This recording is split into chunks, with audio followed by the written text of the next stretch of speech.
Welcome a mais uma aula de inglês. Hoje vamos estudar countable and uncountable nouns, substantivos contáveis e não contáveis. Os substantivos em inglês são divididos em countable, que são contáveis, e uncountable, não contáveis. Os countable nouns podem ser contabilizados através de números, ou seja, podemos contá-los, e eles têm a forma plural, apple, apples. Já os uncountable nouns não possuem forma plural em inglês. Rice, arroz. Utilizamos a palavra arroz como um substantivo não contável massivo, ou seja, ele é composto de várias partes menores que geralmente não contamos, mas que funcionam como um conjunto que a gente pode medir. Por exemplo, na imagem com as colheres. 6 colheres de arroz e não os grãos. Outro exemplo de substantivo não contável é chuva. Ninguém diz caíram 2 chuvas, 3 chuvas.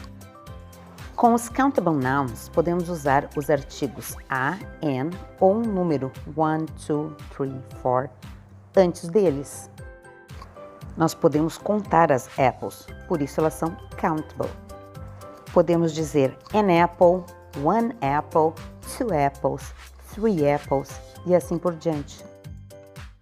Não podemos fazer o mesmo com os uncountable nouns. Não podemos dizer que tem 1, 2 águas dentro do copo. Tampouco a quantidade de azeite dentro do pote. Água e azeite são uncountable, não contáveis. Com countable nouns, podemos usar verbos tanto no singular quanto no plural. Ela é uma maçã. Elas são maçãs. A conjugação combina com o singular ou plural. It is an apple. They are apples. Com uncountable nouns, o verbo vem sempre no singular. Sugar is sweet. Açúcar é doce. Alguns substantivos são normalmente uncountable. Vejamos quais são. Substantivos abstratos. São aqueles que não podemos perceber com nenhum dos nossos sentidos. Eles podem ser sentimentos, ideias, qualidades, líquidos e gases. Você pode contar o recipiente, a vasilha, mas não a substância que está dentro desse recipiente. Você pode contar garrafas de azeite, ou colheres de azeite, ou potes de azeite, mas não azeite, 1 azeite, 2 azeites.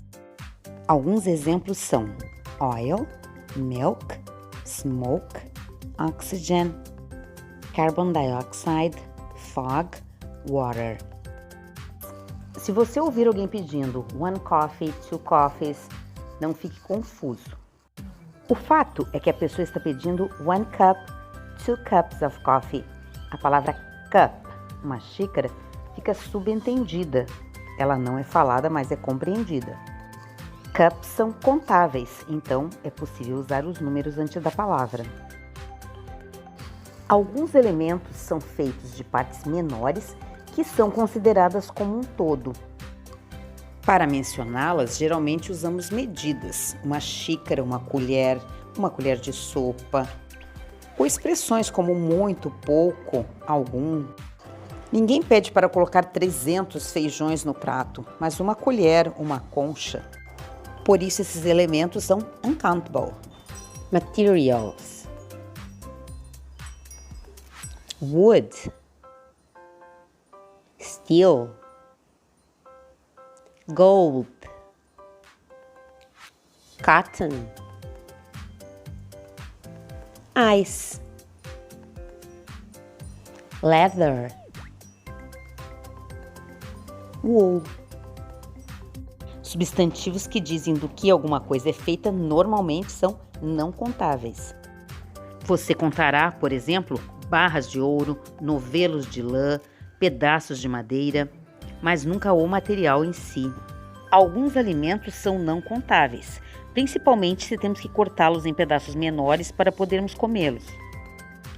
Para indicar a quantidade de alimentos, podemos recorrer a palavras como quilo, fatia, pedaço, um prato, um pouco, uma unidade, etc.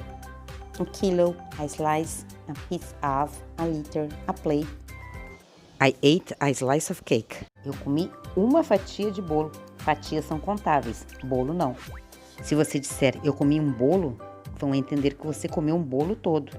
Alguns exemplos: bread, chocolate, fish, cheese. Uma das coisas que mais nos confundem é o fato de haver substantivos em português que são contáveis, mas em inglês são não contáveis.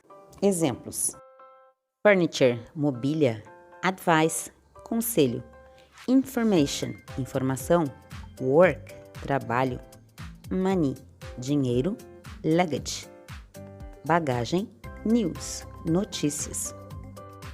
Em português, por exemplo, podemos usar um conselho, vou te dar um conselho, mas em inglês não podemos usar um com a palavra advice, que é conselho.